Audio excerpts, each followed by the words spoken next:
Hi, welcome back.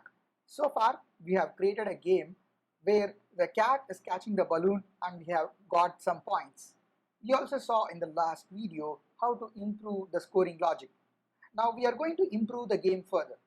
I am going to decide when my game should end and also display a message when the game ends. Let's see how to achieve that. First, to decide when the player has won the game, let's go and understand the balloon logic. In the balloon logic, we have two different programs running parallelly. Like the first code or the program is continuously shifting the balloon randomly across the screen. The second program that runs decides if the cat has touched the balloon or not.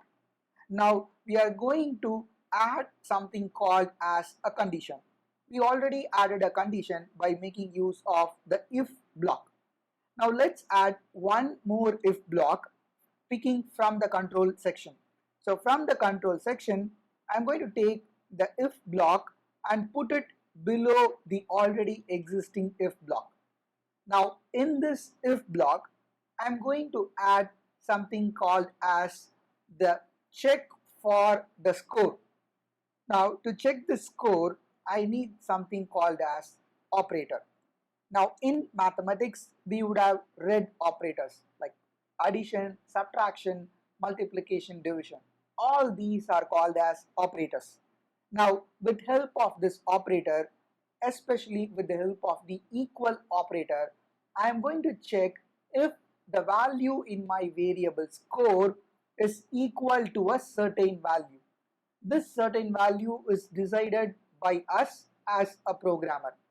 I am going to decide if my score is equal to 10, then I am going to announce the player as a winner. And there is an empty circle left here. And this circle will fit into a variable block. So under the variables, there is a score block. Drag it and put it inside the score block. Now, if you observe the different shapes, wherever there are hexagon, then only an hexagon can be a fit. So in this case, we have fit an hexagon for the operator, which is green in color, and the operators here highlight the green color as well. Inside this, I have put a score variable, which is an elliptical in shape and equals to a particular value. When this condition meets, I'm going to say stop my program. And to stop the program, under the control section, scroll down and search for this particular block called the stop all block. So whenever the stop all block executes, our program comes to a stop. Now if it stops without any announcement or message, that will be a little absurd. Then what we should do? We should announce the winners and maybe we can play some sound that is announcing the winners. So we will do these two things from now. First, let me add some sound. To add a sound, there is a separate block of logics called as sound. Under the sound, there is something called as play sound until then. I can drag this block and put it before the stop all block, because once the stop all executes, then nothing will run in this program. So I am going to add it just before stop all play sound drum until then. If the audio of drum is not there, if the option drum is not visible to you, then you should do this. You have to go to the sounds tab, click on the sounds tab and click on the choose a sound option. Now after selecting that, search for any sound, like, or you can even just click and pick any sound from here. I have taken the drum sound because that will be a good match. Then I'll select the drum sound that will get added here. So once you add the sound, it's already present for me, the drum. Since I have added twice, the second time it has got added as drum 2. Once you have added it here, go back to the code block. From the play sound drop down, you will be able to see the newly added drum sound or any other sound, whatever is added, you will be able to find it. Yes, so that you can select it and then that will be coming here. Alright, perfect. Now we will be able to play this sound. The next thing what we have to do is announcing the winners. Now we have something called as backdrops. Backdrops are something like a standstill image. Now I have to display a different image when the game is complete and I have to announce the winner. Now how to change this backdrop image is simply by clicking the backdrops option here. I will be able to get an option called as backdrops in the tab. Now select the backdrops tab and go and observe the screen. There is a default backdrop one image which is already present in the background. Right now there are no content present there. What we will do is we will right click this backdrop and then duplicate it. Now I will be having a new backdrop 2 here. Now in this backdrop I can draw anything on this window and that will be reflected here also.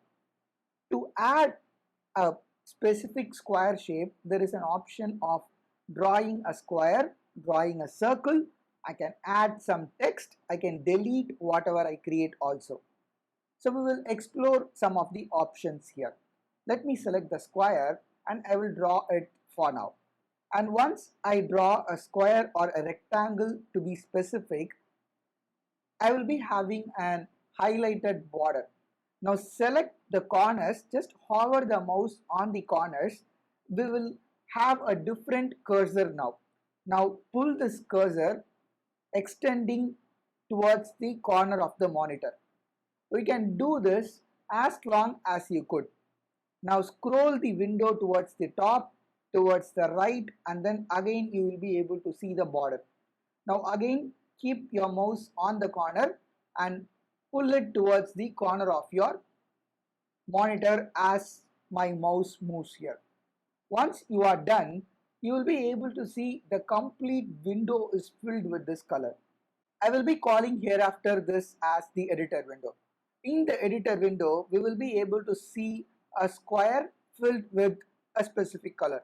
But on the actual game window, we will not be able to see the square because this square is more than the size of this stage.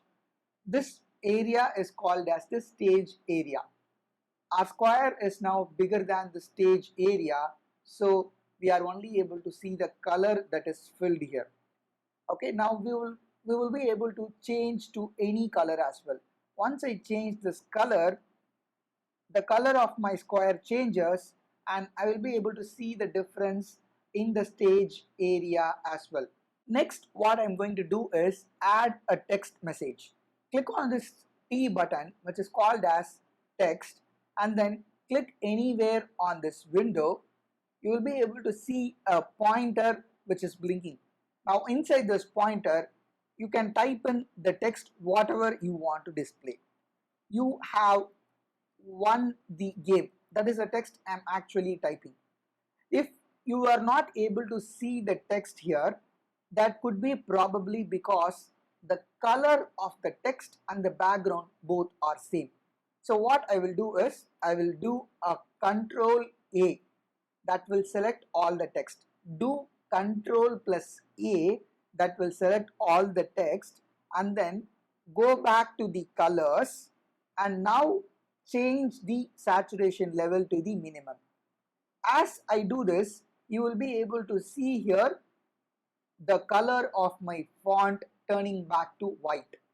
Okay, now I have got my text to be visible.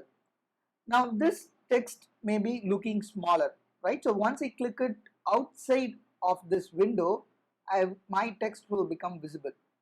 This is small, so to make it bigger, again go inside this editor window, click once on this text and click outside. Now you will be able to see this rectangular box highlighting our text. Now again hover or go over the corner of this rectangular box selection and click your mouse button and pull it away towards the window. Now if you are okay with the size, you can stop.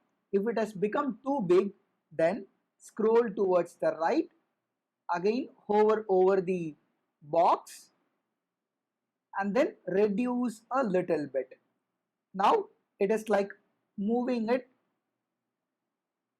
towards the center of the screen. Now once you are comfortable with the size of the text, you are done.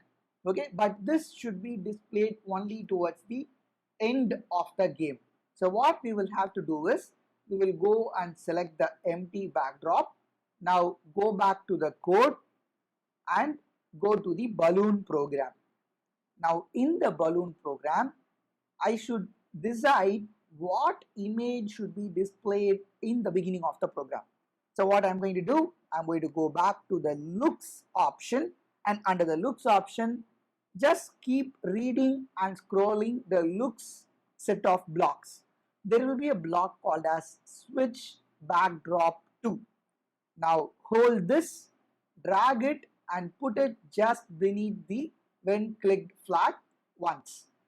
Now select the drop down in this block and select it as backdrop 1, because backdrop 1 refers to the white image and backdrop 2 refers to the colored winners announcement image.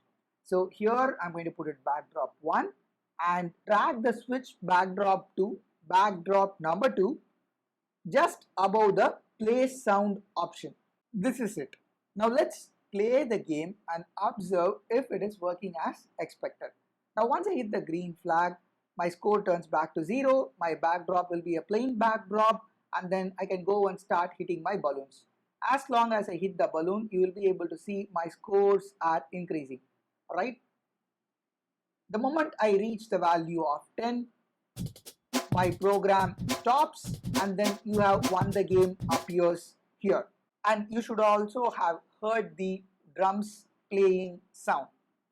This brings us to the conclusion how to start the game, how to decide the winners criteria, and how to change the backdrop images so that a proper cheer message could be displayed to the player.